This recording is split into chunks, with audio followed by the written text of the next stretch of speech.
Russia Ukraine যুদ্ধ নিয়ে তুমুল উত্তেজনার মধ্যেই এবার সামরিক মহড়া শুরু করল ন্যাটো। এরই মধ্যে স্থল মহড়া চলছে কসোভোয়। অংশ নিয়েছে যুক্তরাষ্ট্র সহ জোটের সদস্য দেশগুলো। অন্যদিকে জার্মানিতে চলছে নৌ মহড়া। অংশ নিয়েছে 17 দেশের 50টি যুদ্ধজাহাজ।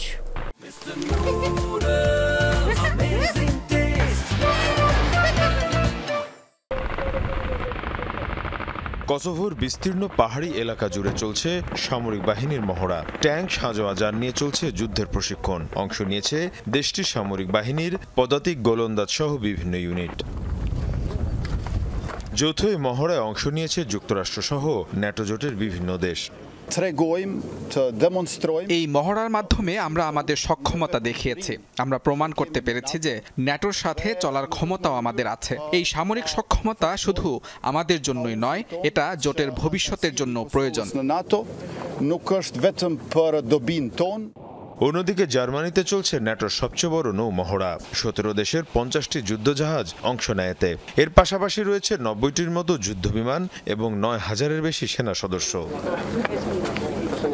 রুশ বিমান ঘাঁটিতে ইউক্রেনের ড্রোন হামলার পর উত্তেজনা তুঙ্গে মস্কো, কিয়েভের মধ্যে। যে কোনো মুহূর্তে সামরিক সংঘাত ছড়িয়ে পড়ার শঙ্কায় ইউরোপের অন্যান্য দেশগুলো। এ অবস্থায় এ ধরনের মহড়ার উদ্দেশ্য রাশিয়াকে আরও চাপে ফেলা, এমনটি বলছে আন্তর্জাতিক বিভিন্ন গণমাধ্যম।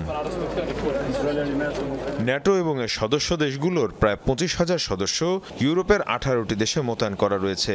এর পাশাপাশি প্রায় 5,000 মার্কিন সেনাও মোতায়েন করা হয়েছে।